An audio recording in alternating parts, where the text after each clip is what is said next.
Hello everyone. This is Aftab Alam और ये है आपका चैनल। तो आज के क्लास में हम लोग स्टार्ट करने वाले हैं एक नया सीरीज जो है किस सब्जेक्ट के ऊपर, जो है इन्वायरमेंटल साइंस के ऊपर में। ठीक है, जो है इन्वायरमेंटल साइंस के ऊपर में।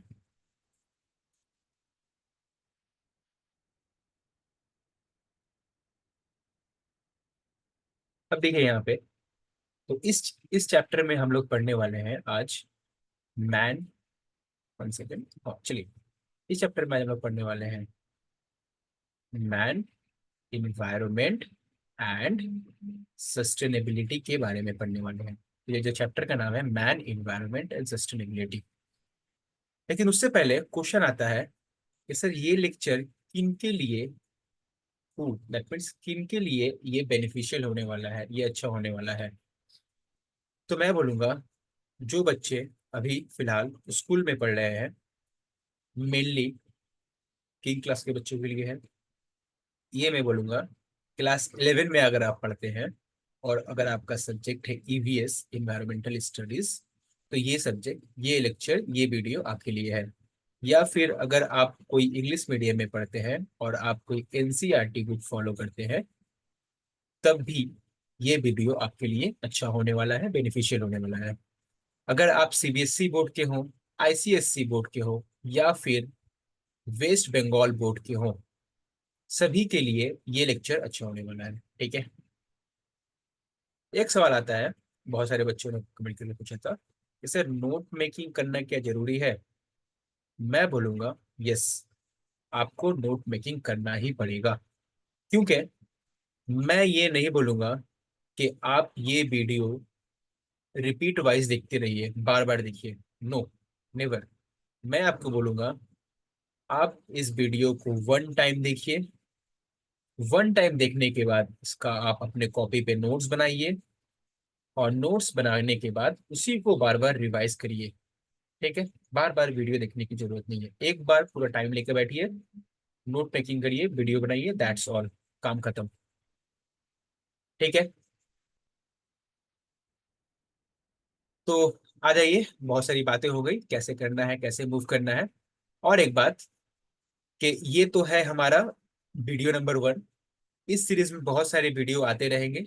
ये है हमारा फर्स्ट वीडियो। ठीक है। देखिए, आज हम लोग जो चैप्टर स्टार्ट करने वाले हैं, जो मैंने स्टार्ट कर रहा हूँ, वो है मैन, इन्वायरमेंट एंड सस्टेनेबिलिटी।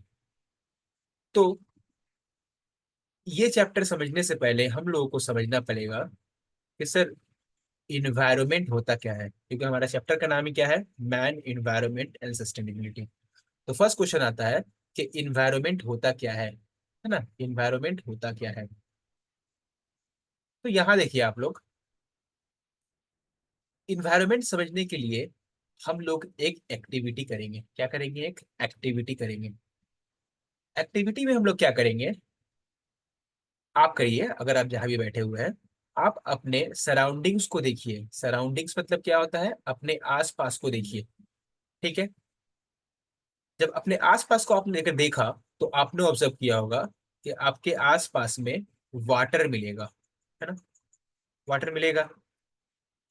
फिर हवा भी है, सॉइल भी है, बहुत सारे प्लांट्स देखने को मिलेंगे, एनिमल्स देखने को मिलेगा, कल्चर, है ना, कल्चर, बहुत सारे डिफरेंट टाइप्स ऑफ कल्चर मिलेंगे, दैट मीन्स तहजीब।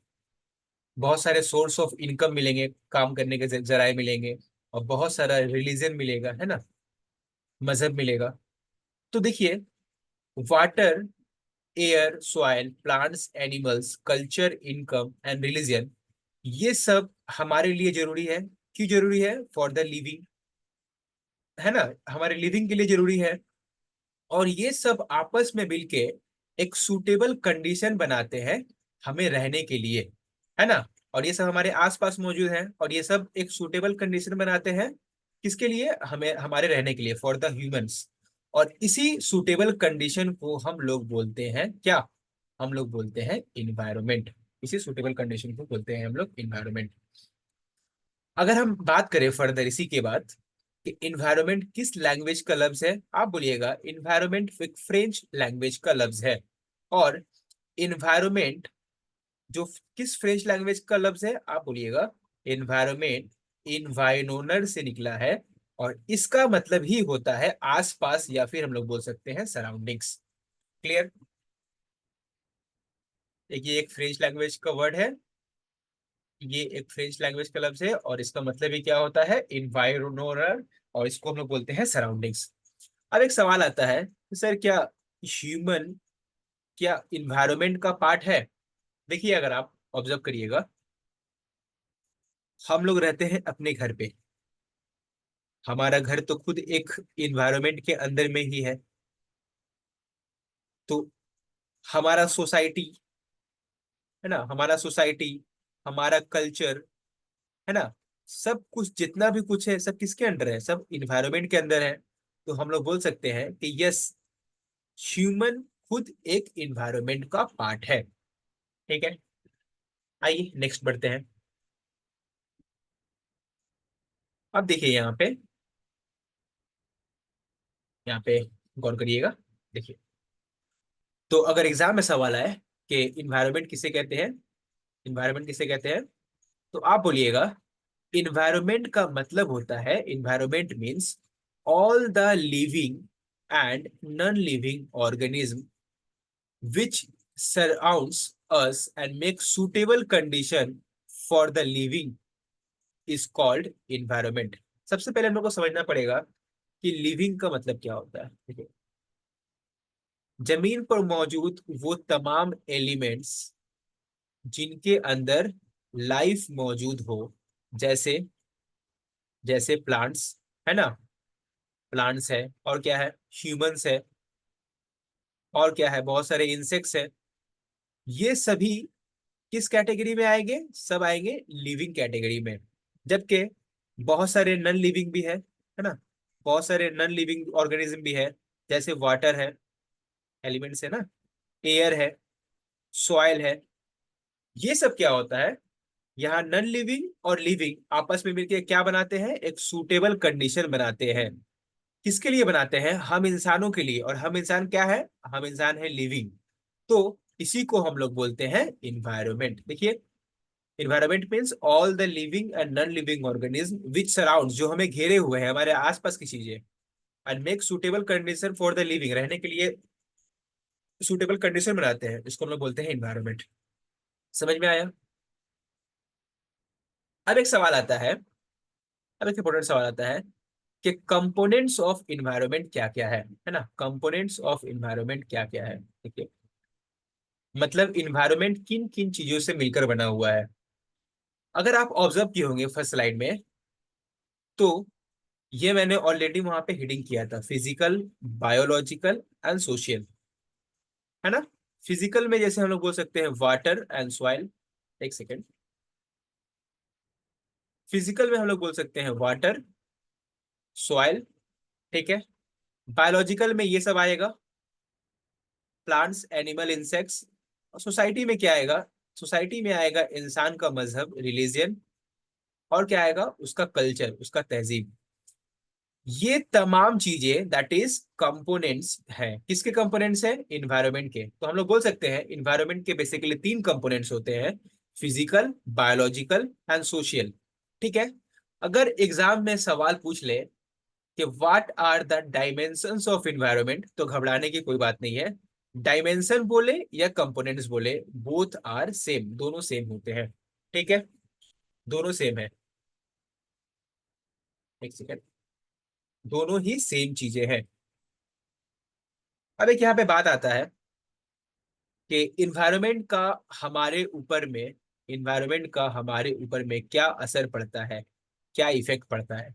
देखिए यहाँ पे, इन्वायरमेंट अगर साफ सुथरा है, अगर इन्वायरमेंट क्लीन है, तो हमारा हेल्थ भी कैसा रहेगा, क्लीन रहेगा। और इन्वायरमेंट के अंदर क्या है, हवा है, वाटर है, सॉइल, यही सब ना मिलके इन्वायरमेंट बनाते हैं। तो अगर हवा साफ है, अगर हवा क्लीन है, तो हमारा हेल्थ भी कैसा रहेगा, अच्छा रहेगा। अगर वाटर साफ है तो हमारा हेल्थ भी अच्छा रहेगा। अगर सॉइल साफ है तो हमारा हेल्थ भी क्या होगा, अच्छा होगा। लेकिन तो मेन कहानी आता है कि हम तो इतने शरीफ नहीं है, हमें तो इन्वायरमेंट को डैमेज करना पसंद है ना? सही बोले ना? हमें इन्वायरमेंट को नुकसान पहुंचाना पसंद है। तो हम क्या करते हैं, हमारा एक्टिविटीज जो है, हमारा जो हरकत है वो थोड़ा ज्यादा क्या है, गलत है। हम क्या करते हैं, हम फैलाते हैं पोल्यूशन, आलूदगी। हम फैलाते हैं वाटर पोल्यूशन, पानी की आलूदगी, एयर पोल्यूशन, सॉइल पोल्यूशन, जिसके वजह से क्या होता है, हमें बहुत सारी बीमारियों का सामना करना पड़ता है। देखिए, बहुत सारे डिजीजेस का सामना करना पड़ता है। और जब ये तमाम चीजें आलूदा होगी, पोल्यूशन रहेगा, तो डिजीजेस होंगे।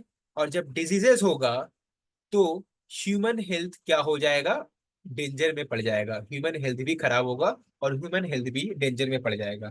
तो हम ऐसा बोल सकते हैं ना कि अगर इन्वायरमेंट साफ सुथरा है, अगर इन्वायरमेंट को हम केयर करते हैं, है ना, अगर इन्वायरमेंट को हम लोग केयर करते हैं तो इन्वायरमेंट हमारी भी केयर करेगा। राइट? अब आ जाइए नेक्स्ट स्लाइड में। देखिए यहाँ पे देखिए। तो हम लोगों ने जाना कि हम लोग क्या कर रहे हैं, बेसिकली हम लोग कर रहे हैं इन्वायरमेंट को डैमेज, है ना, डैमेज कर रहे हैं।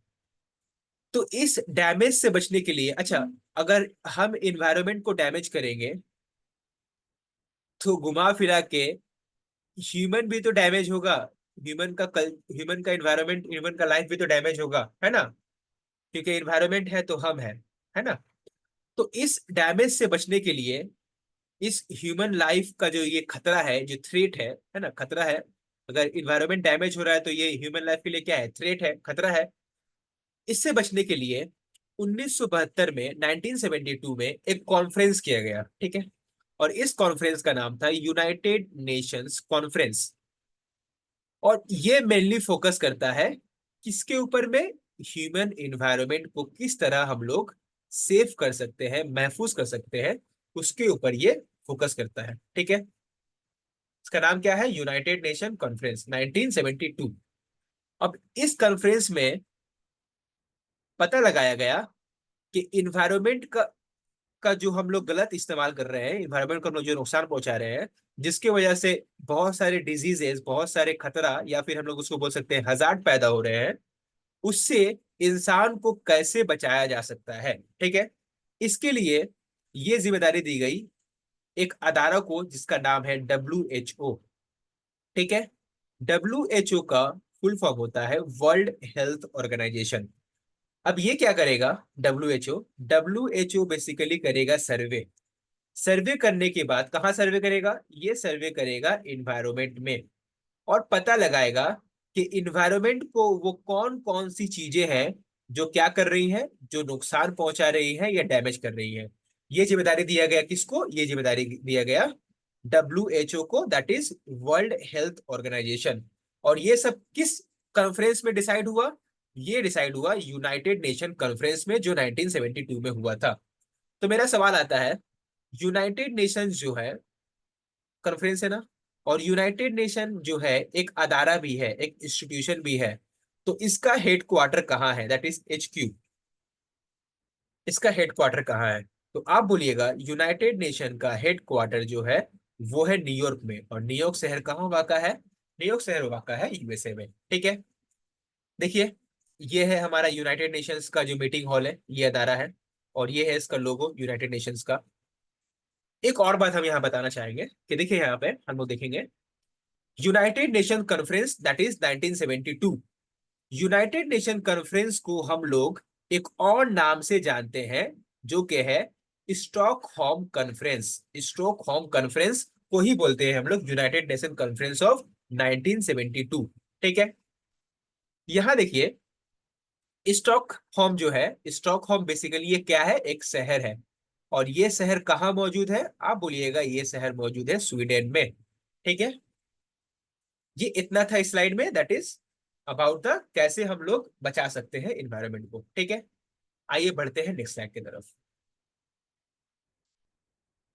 अब देखिए, इंडियाज कंडीशन, इंडिया का कंडीशन कैसा है ना? इंडिया का कंडीशन कैसा है, किस रिलेटेड में, इन्वायरमेंट के रिलेटेड में जो पोल्यूशन फैल रहा है, ठीक है, तो इसके लिए हम लोग ऐसा बोल सकते हैं कि देखिए यहाँ पे जो इन्वायरमेंट है इंडिया का वो अनसेफ है। अनसेफ मतलब बहुत जल्दी खत्म हो रहा है, पॉल्यूशन बढ़ता जा रहा है, ठीक है।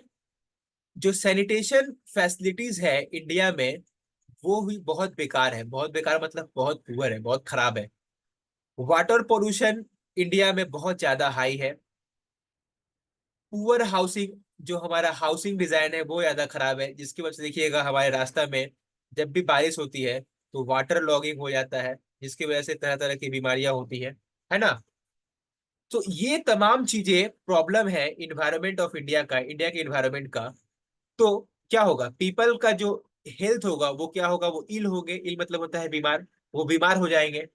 और जब पीपल बीमार होंगे, जब लोग बीमार होंगे तो डेथ रेट क्या हो जाएगा, हाई हो जाएगा, मतलब लोग मरना ज्यादा शुरू कर देंगे। देख रहे हैं आप कितना कनेक्टिविटी है। अगर इन्वायरमेंट है तो हम हैं, अगर इन्वायरमेंट पोल्यूशन फेस कर रहा है तो हम लोग फेस करेंगे क्या, हम लोग फेस करेंगे डिजीज। और ये सबसे बेस्ट एग्जांपल हम लोग बोल सकते हैं इंडिया में। इंडिया में पोल्यूशन रेट बहुत ज्यादा है ना। एक डेटा के मुताबिक ऐसा कहा गया है कि इंडिया में तकरीबन 70% लोग रूरल इलाका में रहते हैं। रूरल इलाका मतलब होता है गांव देहात में रहते हैं। और गांव देहात में ये sanitation, water facility, housing facility और ज्यादा पुअर है और ज्यादा खराब है। इसीलिए गांव के लोगों का जो हेल्थ कंडीशन है वो भी ज्यादा खराब है। समझ में आया? क्या देखिए यहाँ पे है हमारा प्यारा भारत, ठीक है। अब देखिए यहाँ पे क्वेश्चन यहाँ पे आ सकता है कि तो हम किस तरह से कंट्रोल कर सकते हैं ये पॉल्यूशन को, जो इन्वायरमेंट में पॉल्यूशन हो रहा है इसको हम किस तरह से कंट्रोल कर सकते हैं। देखिए बेसिकली हम लोग को एलिमिनेशन करना पड़ेगा। एलिमिनेशन मतलब होता है हटाना पड़ेगा। क्या हटाना पड़ेगा, पॉल्यूशन करने वाली क्या क्या चीजें हैं, क्या क्या कॉजेज है जिसकी वजह से माहौल जो है वो पॉल्यूशन का सामना कर रहा है। अगर हम इन चीजों को हटा देंगे जिससे माहौल गंदा हो रहा है तो हमारा हेल्थ ऑटोमेटिकली क्या होगा, इम्प्रूव हो जाएगा। तो इसके लिए ये सब अचीव करने के लिए हम लोगों को प्रॉपर मैनेजमेंट की जरूरत है ना। प्रॉपर मैनेजमेंट की जरूरत है। हमें हमारे गवर्नमेंट को इनिशिएटिव लेना पड़ेगा, है ना, कि वो प्रॉपर रूल बनाए कि कूड़ा करकट ना फैलाए। उसके साथ साथ हमें खुद आवर सेल्फ, है ना, आवर सेल्फ भी एक कुछ इनिशिएटिव लेना पड़ेगा कि हम नेक्स्ट टाइम से कोई भी कूड़ा करकट कहीं भी नहीं फेंकेंगे, है ना। तो ये था इंडिया का सिनेरियो। इंडिया में ये सिनेरियो है, 70% people live in the rural areas. अब देखिए ये है हमारा छोटू, बहुत देर से सोच रहा है। सोच क्या रहा है, ये सोच रहा है कि एक जीके क्वेश्चन सोच रहा है ये। और ये जीके क्वेश्चन क्या सोच रहा है, ये सोच रहा है कि जिम कॉर्बेट नेशनल पार्क, नाम तो सुना ही होगा आपने, ठीक है। जिम कॉर्बेट नेशनल पार्क ये कहाँ पे लोकेटेड है, कहाँ लोकेटेड है, ठीक है। तो जिम कॉर्बेट पार्क लोकेटेड है बिल्कुल नॉर्थन हिमालय के ऊपर में, दैट इज उत्तराखंड एक स्टेट है। उत्तराखंड के स्टेट में ये जिम कॉर्बेट पार्क में लोकेटेड है। और जिम कॉर्बेट पार्क ही मैंने क्यों एग्जांपल लिया, क्योंकि Jim Corbett park, that is Jim Corbett national park, ये इंडिया का फर्स्ट नेशनल पार्क है। दैट इज इंडिया का फर्स्ट नेशनल पार्क है, ठीक है। और ये पहले क्या था, ये पहले था टाइगर रिजर्व, ठीक है। बाद में इसको नेशनल पार्क में कन्वर्ट कर दिया गया था और इस तरह से जिम कॉर्बेट पार्क बन गया था first national park of India, जो कि लोकेटेड लोकेटेड है कहाँ पे, उत्तराखंड में। आइए आगे बढ़ते हैं, देखते हैं क्या क्या है। और तो हम लोगों ने जाना कि इन्वायरमेंट क्या होता है, इन्वायरमेंट के तीन कंपोनेंट्स होते हैं, जान लिया, ठीक है। अब हम लोग देखने वाले हैं, अब हम लोग देखने वाले हैं क्या चीज, एक सेकेंड, अच्छा। अब हम लोग देखने वाले हैं इकोसिस्टम, दैट इज इकोसिस्टम और मैन का, मतलब हम इंसान का और इकोसिस्टम का क्या रिलेशन है। आइए देखते हैं। इकोसिस्टम और मैन का जो रिलेशन है ये जानने से पहले हम लोग को पता लगाना पड़ेगा कि इकोसिस्टम का मतलब बेसिकली होता क्या है ना। इकोसिस्टम का बेसिकली मतलब होता क्या है, आइए देखते हैं। हम लोगों ने थोड़ा देर पहले डिस्कस किया कि इन्वायरमेंट का हम लोग क्या है, हम लोग पार्ट है, मतलब हम लोग हिस्सा है। ठीक है। इन्वायरमेंट में आप लोग देखिएगा, वाटर भी है, सॉइल भी है, एयर भी है। ऑन द अदर हैंड इस तरफ देखिएगा, प्लांट्स भी है, एनिमल्स भी है। प्लांट्स एनिमल्स क्या कहलाते हैं, ये कहलाते हैं लिविंग, क्या लिविंग ऑर्गेनिज्म कहलाते हैं। और वाटर सॉइल एयर ये क्या होगा, ये होगा नॉन लिविंग एलिमेंट्स है, ये सब नॉन लिविंग है। या फिर इसको हम लोग बोल सकते हैं फिजिकल पार्ट भी बोल सकते हैं, या physical physical elements of the earth बोल सकते हैं, है ना, ऑफ द एनवायरनमेंट बोल सकते हैं। अब मुझे बताइए, देखिए प्लांट्स को वाटर का जरूरत है, हाँ है। प्लांट्स को सॉइल का जरूरत है, बोलिएगा आप है। प्लांट्स को एयर का भी जरूरत है। एनिमल्स को भी दिखिएगा, वाटर सॉइल और एयर का जरूरत है। तो हम ऐसा बोल सकते हैं क्या कि ये जो नॉन लिविंग है और ये लिविंग है, दोनों का आपस में एक क्या है, आपस में एक रिलेशनशिप है। दैट मीन्स प्लांट्स को भी सॉइल चाहिए, हवा चाहिए, एयर चाहिए, एनिमल्स को भी वाटर सॉइल एयर चाहिए। दैट मीन्स ये रिलेशन है। और ये सब रिलेशन में अगर मैं पूछूं कहाँ पे हो रहा है, तो आप बोलिएगा ये सब हो रहा है इन्वायरमेंट के अंदर। ठीक है। तो इकोसिस्टम का मतलब बेसिकली होता है कि नॉन लिविंग और लिविंग के दरमियान जो कोऑर्डिनेशन, जो रिलेशन क्रिएट हो रहा है for their living is called ecosystem. और ये सब कहाँ हो रहा है, इन्वायरमेंट में हो रहा है। तो हम लोग इस सिंपल लैंग्वेज में बोल सकते हैं, relationship between living organism and non living organism in the environment is called ecosystem, है ना। जब कहाँ हो रहा है, इन्वायरमेंट में हो रहा है। ठीक है। अब आता है एक सवाल कि इकोसिस्टम जो है उसका आप एक मिसाल दे पाइएगा। चलिए देते हैं। देखिए ये है, मान लीजिए ये है हमारा ओशियन, ये है हमारा समुंदर। इस समुद्र में देखिए, यहाँ पे क्या घूम रहा है, यहाँ पे घूम रहा है मछलियां, फिश घूम रही है। यहाँ पे पानी भी है, यहाँ पे वाटर भी है। अब मुझे बताइए वाटर कैसा है, लिविंग है नॉन लिविंग, आप बोलिएगा ये है नॉन लिविंग, है ना। ऑन द अदर हैंड ये देखिए, ये क्या है, फिश। फिश क्या है, लिविंग। अब मछली को जिंदा रहने के लिए पानी का जरूरत है। तो इन दोनों का आपस में रिलेशन क्रिएट हुआ, और यही रिलेशन क्या करवा कहलाता है, यही रिलेशन कहलाता है इकोसिस्टम। राइट। ठीक है। अब आइए आगे बढ़ते हैं, लेकिन उससे पहले देखिए, ये हमारा छोटा सा चीकू। ठीक है, इसका नाम दे देते हैं चीकू। देखिए, चीकू फिर से सवाल कर सोच रहा है, इसी चैप्टर के रिलेटेड एक सवाल सोच रहा है, दैट इज ए जी के। ये सोच रहा है कि garbage dump gas, garbage dump gas, अरे ये क्या डिफिकल्ट सवाल है, गार्बेज डंप गैस। देखिए यहाँ पे गार्बेज का मतलब बेसिकली होता है कूड़ा करकट। ठीक है। डंप का मतलब होता है जहां पे हम लोग कूड़ा करकट को क्या करते हैं, इकट्ठा करते हैं, ऐड करके एक जगह पे रख देते हैं, उसको बोलते हैं डंपिंग। तो जहां पे हम लोग कूड़ा करकट को इकट्ठा करके रख देते हैं, तो वहां पे कुछ टाइम के बाद क्या होता है, एक क्या बनता है, एक गैस बनता है। ठीक है, एक गैस ऑटोमेटिकली बन जाता है। तो वो कौन सा गैस बनता है, जहां पे बहुत सारा कूड़ा का अंबार रखा हो वहां पे कौन सा गैस बनता है, तो आप बोलिएगा वहां पे जो गैस बनता है उस गैस का नाम है, क्या नाम है, उस गैस का नाम है मीथेन। और मीथेन का साइंटिफिक फॉर्मूला है CH4। याद रखिएगा, जहां पे गार्बेज वगैरह डंपिंग किया जाता है वहां पे जो गैस बनता है उसको हम लोग बोलते हैं मीथेन, दैट इज CH4। उम्मीद करते होंगे कि आप लोग साथ साथ नोट मेकिंग भी करते होंगे। ठीक है।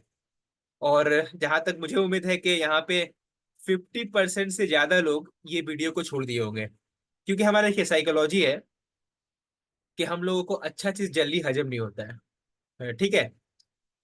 अगर हमें वीडियो देखने बोला जाए फोन में, कंटिन्यू हम लोग 2-3 घंटा देख लेंगे, 2 आवर्स तो आराम से देख लेंगे। ठीक है।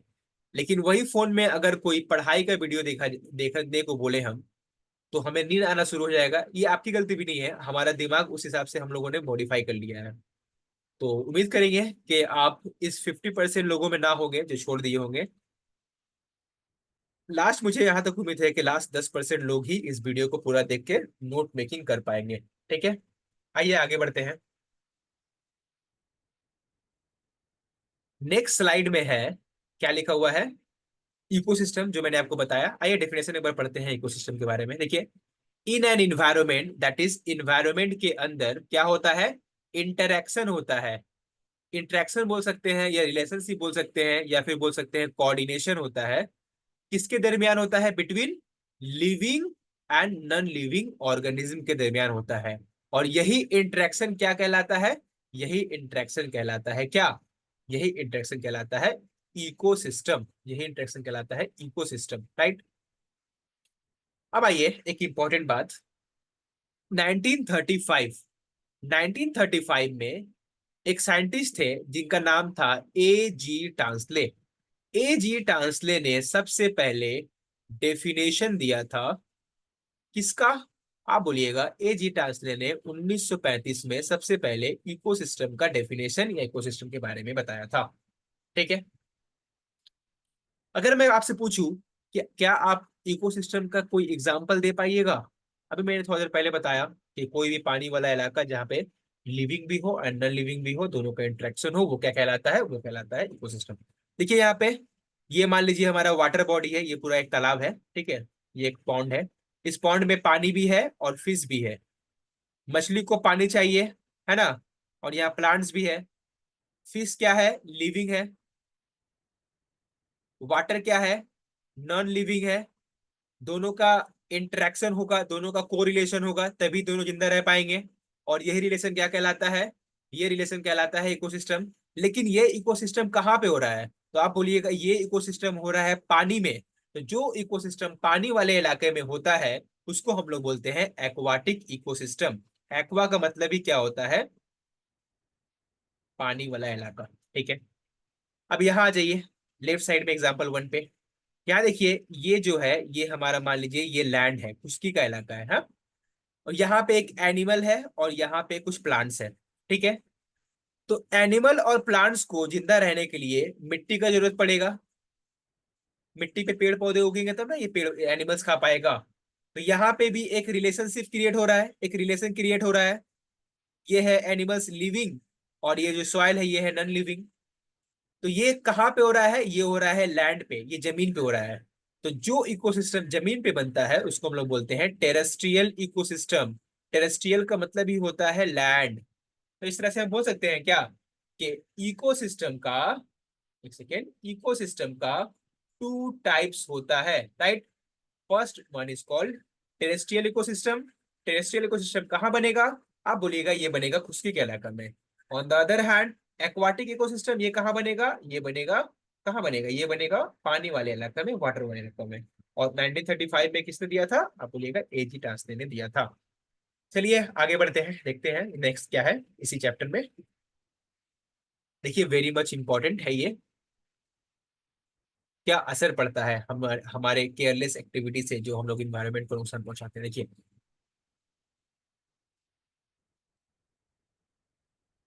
उससे पहले एक यहाँ देख लीजिए क्या लिखा है मैंने। टेरेस्ट्रियल इकोसिस्टम मैंने बताया था आपको, टेरेस्ट्रियल इकोसिस्टम जो क्या है, ये इकोसिस्टम का पार्ट है। ठीक है, तो टेरेस्ट्रियल इकोसिस्टम हम लोगों को, सेकेंड, हाँ, टेरेस्ट्रियल इकोसिस्टम हम लोगों को कहाँ कहाँ देखने मिलेगा।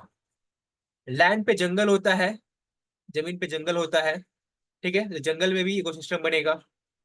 ग्रास लैंड बहुत सारे मिलते हैं, यहाँ पे भी इकोसिस्टम बनेगा। डिजर्ट मतलब रेगिस्तान में भी इकोसिस्टम बनेगा। कोस्ट, यहाँ पे भी इकोसिस्टम बनेगा। बेसिकली मतलब ये है कि forest, grassland, desert and coast, ये सब जमीन के पार्ट है। और यहाँ पे जो भी इकोसिस्टम बनेगा वो क्या कहलाएंगे, टेरेस्ट्रियल इकोसिस्टम कहलाएंगे। ठीक है, अब देखिए, ये सब इकोसिस्टम जितना भी मैंने बताया उसका हमारा कुछ बेनिफिट्स है। बेनिफिट्स कैसा है, कि जैसे फॉरेस्ट का हम लोग क्या यूज करते हैं, वुड यूज कर लेते हैं। ग्रास लैंड में हम लोग क्या करते हैं, हम लोग खेती बाड़ी कर लेते हैं, है ना। इस तरह से अलग अलग चीज का अलग अलग है। अब देखिए यहाँ पे, पहले टाइम में क्या था, अर्लियर टाइम में, पुराने पुराने टाइम में, कदीम टाइम में बोल सकते हैं, एंशियंट टाइम बोलते हैं इसको हम लोग। एंशियंट टाइम में, एंशियंट टाइम में क्या था, आबादी बहुत ज्यादा कम थी, लेस आबादी थी, आबादी कम थी। तो हम लोग अपनी जरूरतों को बहुत ही आसानी से पूरा कर दे रहे थे, नीड इजिली फुलफिल हो जा रहा था। जब हमारी आबादी का जो भी खाना पीने का डिमांड था वो इजिली फुलफिल हो जा रहा था। क्यों? क्योंकि हमारी आबादी कम थी। तो हम लोग इन्वायरमेंट के ऊपर में प्रेशर ज्यादा नहीं डालते थे। ठीक है। लेकिन प्रेजेंट टाइम में क्या हुआ है, प्रेजेंट टाइम में क्या हुआ है कि आबादी बहुत ज्यादा है, आबादी बढ़ती जा रही है। और अगर इंडिया का बात करें तो according to the record, India दुनिया में आबादी के एतबार से सबसे पहला नंबर बन गया है। ये चाइना को भी ओवरटेक कर गया है। तो जब आबादी बढ़ गई है तो हमारा खाने पीने का जो नीड्स है वो भी बढ़ जाएगा। लेकिन हमारे पास देखिए, हमारे पास लैंड तो लिमिटेड है, हम तो खेती बाड़ी कुछ लिमिटेड जगह पे ही कर सकते हैं। लेकिन हम लोग को क्या करना पड़ेगा, क्रॉप जो है फसल ज्यादा उगाना पड़ेगा। इसके लिए हम लोग क्या यूज करेंगे, हम लोग केमिकल यूज करेंगे।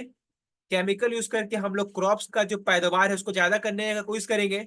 जब पैदावार ज्यादा होगा तभी ना हम लोग अपना नीड को पूरा कर पाएंगे। रीजन क्या है? क्योंकि आबादी बढ़ गई है। तो इस तरह से जब हम लोग केमिकल वगैरह यूज करते हैं, ज्यादा यूज करते हैं, तो ये प्रेशर डालता है किसके ऊपर में, इन्वायरमेंट के ऊपर में। और इन्वायरमेंट में क्या क्रिएट होता है, इन्वायरमेंट में क्रिएट होता है पोल्यूशन, इन केमिकल्स की वजह से।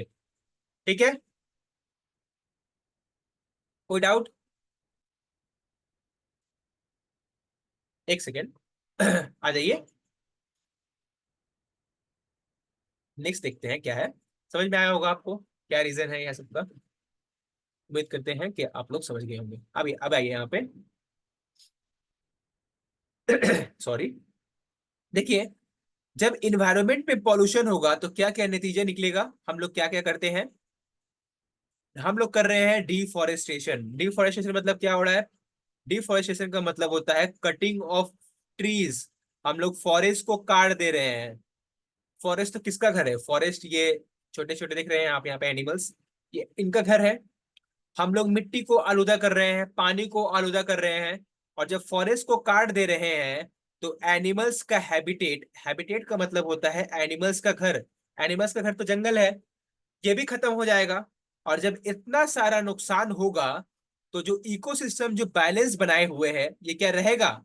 नहीं, इकोसिस्टम बैलेंस में नहीं रहेगा। और जब इकोसिस्टम बैलेंस में नहीं रहेगा तो इंसान का लाइफ जो है वो कहाँ चला जाएगा, इंसान के लाइफ में आ जाएगा डेंजर। इंसान के लाइफ में आ जाएगा डेंजर। ठीक है।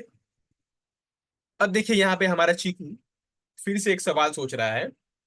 सवाल ये सोच रहा है, जीके सोच रहा है कि चीता, ठीक है, चीता एक्सटिंक्ट इन इंडिया। देखिए, अगर अभी बात करें प्रेजेंट दौर में तो हम लोगों ने चीता मंगाया है। देखिए ये चीता का इमेज है, अफ्रीका से मंगवाया है। लेकिन इंडिया में जो है चीता खत्म हो गया था। एक्सटिंक्ट का मतलब होता है खत्म हो गया।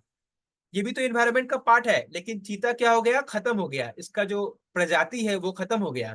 कैसे खत्म हो गया? क्यों? क्योंकि हम लोगों ने चीता का किया है बहुत सारा हंटिंग। हम लोगों ने हंटिंग किया। और चीता इन्वायरमेंट का पार्ट है, हम लोगों ने इन्वायरमेंट को नुकसान पहुंचाया जिसकी वजह से क्या हो गया, चीता का जो पैदावार था, जो चीता का जो आबादी था वो इंडिया से खत्म हो गया। तो ये जो चीकू सवाल करता है, सवाल ये कर रहा है कि किस साल इंडिया में, इन विच ईयर इंडिया में चीता का जो आबादी है वो एक्सटिंक्ट हो गया। बताइएगा। अगर आपको आंसर पता हो तो आप इस वीडियो के नीचे कमेंट करिएगा। अगर आपको वीडियो अच्छा लगे तो सब्सक्राइब कर दीजिएगा, लाइक करिएगा और शेयर करिएगा। ठीक है, शेयर करिएगा और क्या करिएगा, लाइक करिएगा। अगर आपको अच्छा लगे तभी करिएगा। ठीक है। अ, और इसका आंसर आपको तो कमेंट करना ही है किसी भी सूरत में। दैट इज चीता किस साल इंडिया से एक्सटिंक्ट हो गया था, किस साल खत्म हो गया था। ठीक है। आइए आगे देखते हैं। नेक्स्ट देखिए, हम लोगों ने देखा टेरेस्ट्रियल इकोसिस्टम कहाँ कहाँ पे होता है। अब आइए यहाँ पे देखिए एक्वाटिक इकोसिस्टम। एक्वाटिक इकोसिस्टम हम लोग को कहाँ कहाँ देखने मिलता है। देखिए, जो इकोसिस्टम पानी में बनेगा उसको हम लोग बोलते हैं एक्वाटिक इकोसिस्टम, पानी वाले इलाके में। तो पानी वाला इलाका जमीन पे कहाँ कहाँ मौजूद है? पानी हम लोग को लेक्स में मिलेगा, रिवर में मिलेगा, पॉन्ड्स में मिलेगा, मतलब पॉन्ड मतलब तालाब, ओशन में मिलेगा और वेटलैंड में मिलेगा। ठीक है। यहाँ इन सब जगह पे हम लोग को मिलेगा। ठीक है। अब देखिए, लेकिन यहाँ पर भी हम लोग को चैन कहाँ है, हम लोग इसका भी मिस यूज कर रहे हैं। मिस यूज मतलब इसका भी गलत तरीके से इस्तेमाल कर रहे हैं। जो रिवर बेचारा आराम से बह रहा था उसके ऊपर में हम लोगों ने क्या किया, डैम बना दिया। जब डैम बना दिया तो पानी क्या नेचुरल फ्लो कर पाएगा? नहीं कर पाएगा। तो उससे भी क्या हो गया, इन्वायरमेंट को खतरा हो गया, इन्वायरमेंट को हम लोगों ने अटका दिया है ना, रोक दिया। ओवर फिशिंग, पानी में मौजूद जितने भी फिशे हैं, एक लिमिट में हम लोग को फिशिंग करना चाहिए, मछली पकड़ना चाहिए, लेकिन हम लोग क्या कर रहे हैं, एक बार में बहुत ज्यादा मछली पकड़ ले रहे हैं, जिसकी वजह से क्या हो रहा है, उस मछली का जो आबादी है वो खत्म हो जा रहा है।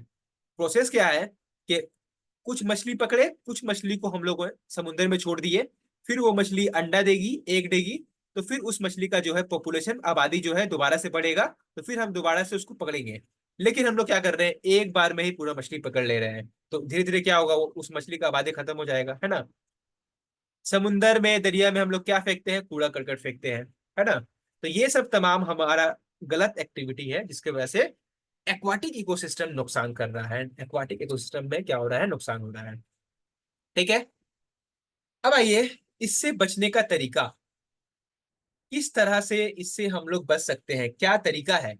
देखिए मैंने एक यहाँ पे वर्ड लिखा है, एक सेकेंड।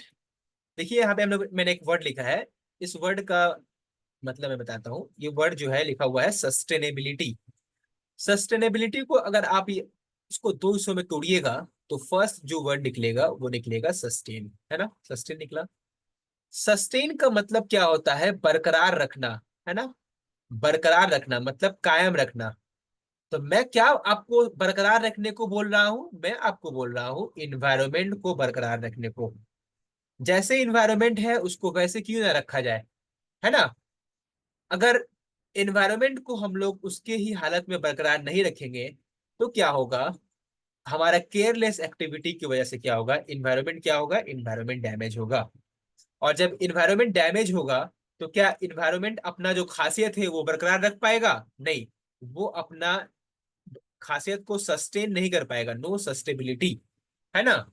जब सस्टेन नहीं कर पाएगा, तो पॉल्यूशन बढ़ेगा, सिंपल सा बात है। और जब पॉल्यूशन बढ़ेगा तो डिजीज बढ़ेगा, है ना। और जब डिजीज बढ़ेगा तो हेल्थ खराब होगा, किसका हेल्थ खराब होगा, हमारा हेल्थ खराब होगा। और जब हेल्थ खराब होगा तो इंसान क्या हो गए, मरना शुरू हो जाएंगे। सिंपल सा क्रोनोलॉजी है ना। तो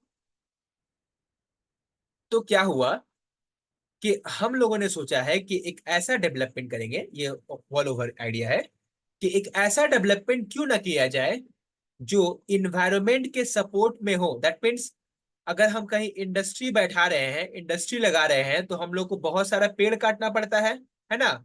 तो हम लोग क्यों ना ऐसा तरीका लगाए जहां पे हमारा डेवलपमेंट हो, तरक्की हो, लेकिन इन्वायरमेंट को नुकसान ना पहुंचे, और इन्वायरमेंट अपना खासियत है उसको बरकरार रख पाए, सस्टेन कर पाए।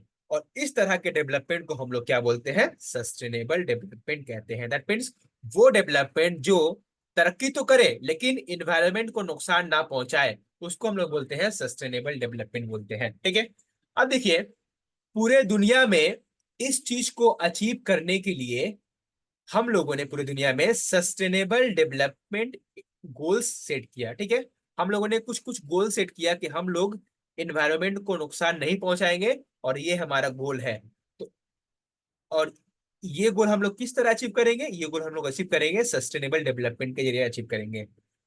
तो एग्जाम में सवाल आ सकता है कि हम लोगों ने कितना सारा गोल्स को मतलब ये डिसाइड किया, हम लोगों ने टोटल 17 सस्टेनेबल डेवलपमेंट गोल्स को डिसाइड किया। और हम लोगों ने बोला कि हम लोग 2030 तक ये तमाम 17 गोल्स को अचीव कर लेंगे। तो आप जब बस याद रखिए इतना, कि टोटल सस्टेनेबल डेवलपमेंट गोल्स कितने हैं, वो हैं 17। ठीक है।